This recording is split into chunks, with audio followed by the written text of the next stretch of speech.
Hi there, I'm Hamid. Hi, I'm Wujud. Today we're reviewing our 2019 Tesla Model 3 rear-wheel drive standard range. It's a very long name. Standard range. What does that mean? That simply means that the range is about 380 kilometers approximately, which is about 240 miles. Is it standard just for Model 3 or is it just for... It's also, there's a standard range model in the Model Y, the latest crossover. But on the Model S is a long range plus and a performance version. And on the Model 3, the next one up is the all-wheel drive long range model. And then there's a performance Model 3 as well. This is the most affordable of the three. And affordable is affordable. Still not cheap. It's still not cheap. Of course, this is a Tesla, so the drive and the performance is just electric. It's so responsive. It handles really well. It's not a light car, but it's not a heavy car either. In its class, it's a little bit heavier than other cars. It feels really nimble. We have a Model S, a 2016 Model S, and that car is bigger, a lot bigger than this car, both in exterior and interior dimensions.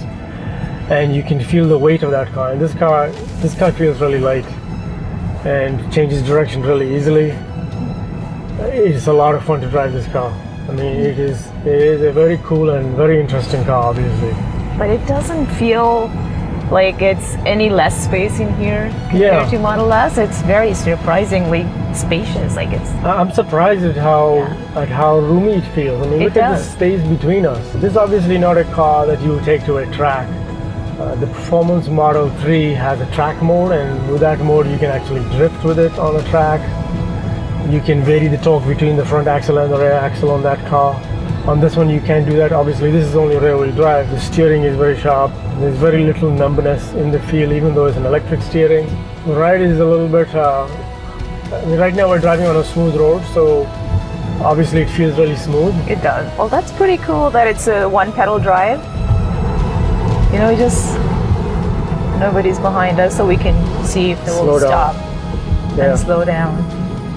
So it won't really stop. So you just take your foot off completely. It'll stop. It'll come to a complete stop. Yeah.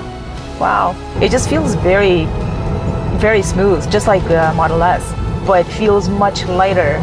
And what about the size? The size seems, it's spacious, but it just seems very manageable. I really like the view here. It's like nothing is obstructing my view. And do you miss the fact that there's no speedometer in front of you? No, not at all. I wasn't even thinking about it. I was surprised too that I didn't even think about it. I didn't even think about it. It means I should look at how fast I'm going. Yeah, it shows the speed limit here. Yeah, I see that. No, this is perfect. I just love that there's nothing in front of me. I just love that. Do you feel like you're missing the physical buttons? Do you love this clean interior? I do love it, but right now I don't have a need to change anything. Well, whatever you need to change, you don't need physical buttons for that are not there already. Right. You can use your voice command, right? Yeah. And it will open the glove box. So you just press that? Yeah. Open the glove box.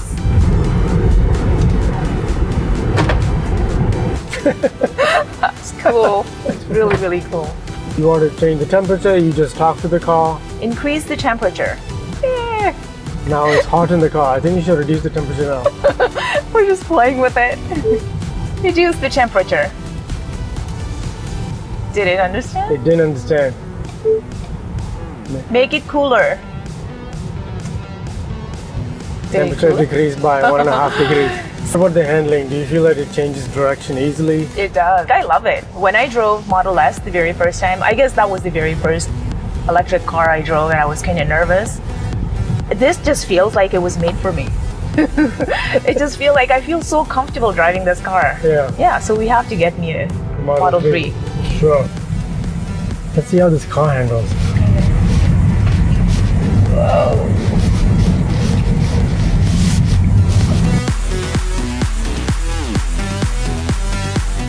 Changes direction easily.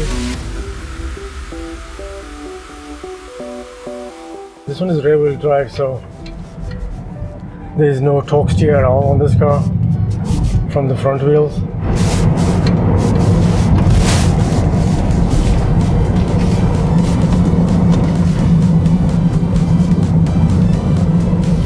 That feels really good. There's a little bit of body roll. How do you like that? Did you feel unsafe? Yes. So how does the handling feel in this car to you on this twisting narrow road? It feels pretty good. Feels much better than when I was a passenger. When you were driving, it didn't feel good. I think to the passenger it always generally feels like that. Right, yeah. Oh, it must be very easy to handle because you're only holding the steering with one hand. I usually do that. I don't know. This is So how does it feel? Does it feel like It feels it's in really good. control? Yeah, it does. How do you feel like you're going to lose control of the car? Yeah.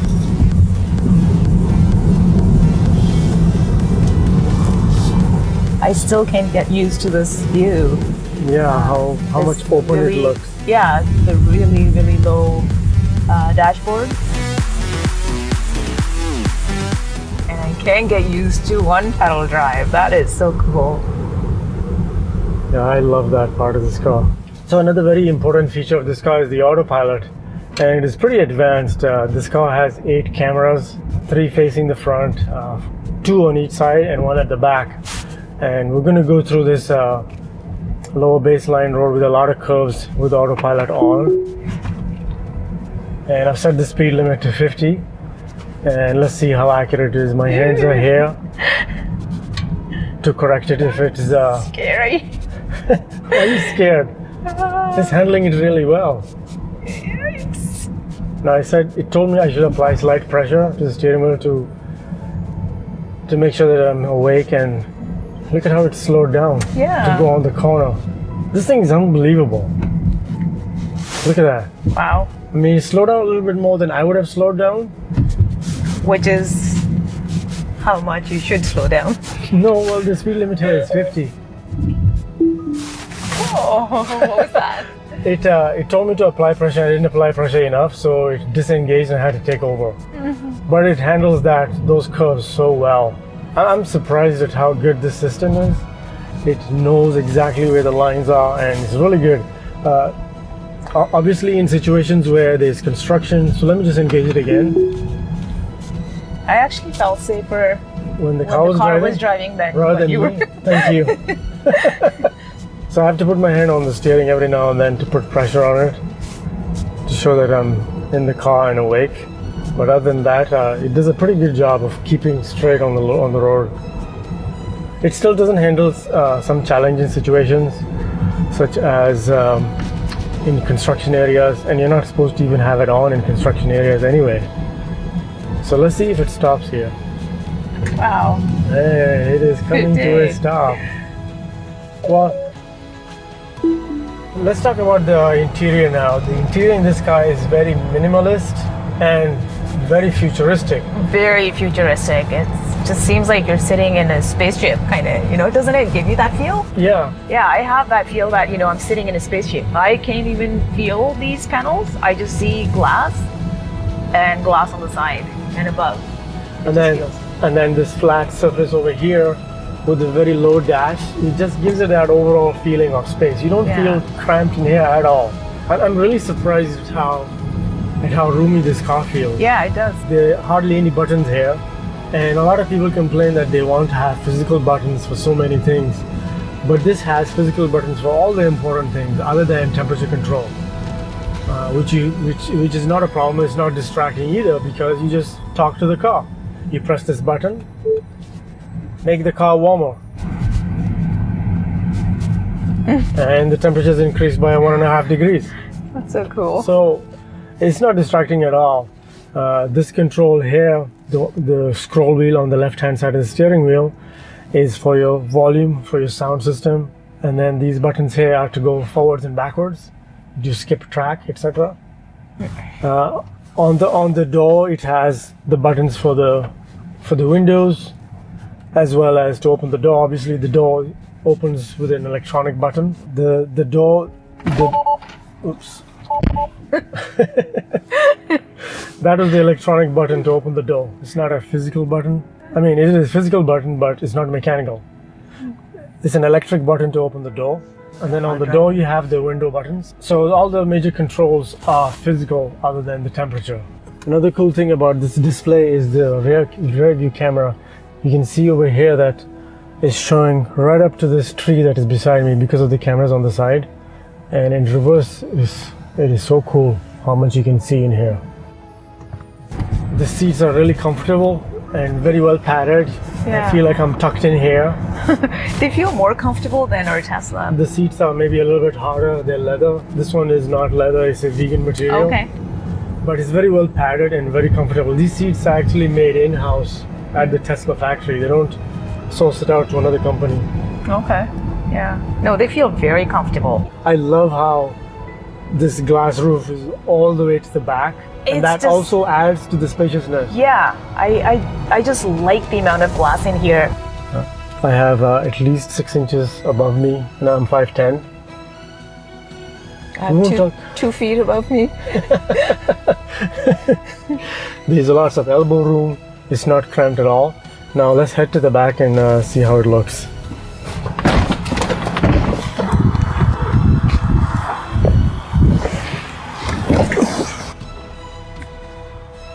So there's quite a bit of room here in the back as well. I love this glass, open glass feeling. Look at that.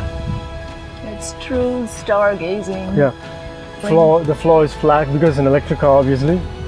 A third person can sit here. It'll be a little bit cramped for the third person. For two is lots of room. So much space over here on the floor as well. Look how much room there is. And this seat was fully back. I'm surprised at how big this car is on the inside. The glass is so nice. You can see so clearly through it. The floor is flat. When you're moving over, you just slide over. There's no bump. And now that you came to the middle, come back to the middle. Now it feels a little bit cramped because over here there's this bolster, the padding here. And so 3 people would be a little bit cramped on a long distance. Yeah, I see that. But for driving around town, it seats 3 comfortably. So this is with the seat fully back now. It's a little bit tight here. Maybe 2 inches in front of me. Let's go check out the Frunk now. See how much crap we can put in there. Oh, it's already full of so much crap. Let's take it out.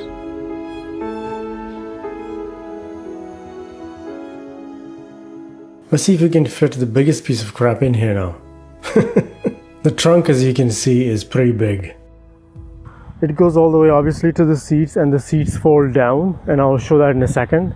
And then there's this massive compartment here underneath the trunk floor, underneath the first level, and you can see how pretty deep it is. It can probably fit at least 3 of these bags, and the charger is there. And now I'll move the seat back, and now I'm gonna do the lying down test in the Tesla. This is so nice with this glass roof in front of me. So as you can see here, you can put a lot of stuff in here. It is so much more practical when the seats go down. The Tesla party trick, advanced summon. Our nephew Shamil has summoned his car through a relatively empty parking lot and handled this scenario pretty well. No other car manufacturer has anything like this, so kudos to Tesla. It does have its drawbacks, however, but we're not going to go into that in this video. Let's talk about the exterior design now. What do you like about it? I think it's a beautiful design overall. My favorite part is the lights, the frameless doors, that never-ending glass roof, and the integrated lip on the trunk lid.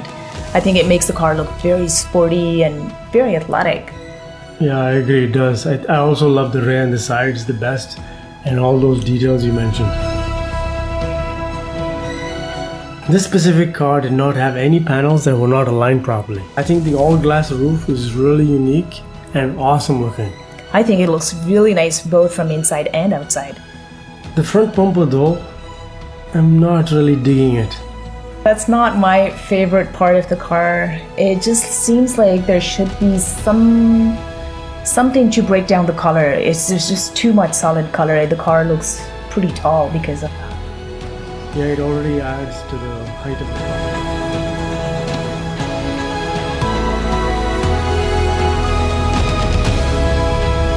This is my favorite angle. I think it looks like a Porsche Panamera from this angle, doesn't it? Yeah, it does. A little bit. Overall, the car looks fantastic. It's a bit tall, and that explains why it has so much headroom. Tesla clearly prioritized function over beauty to reduce the coefficient of drag and maximize range. Finally, the most important question. Would you buy one? Definitely. We've reviewed a couple more interesting and cool cars. So click here to watch them, and we'll see you in the next video.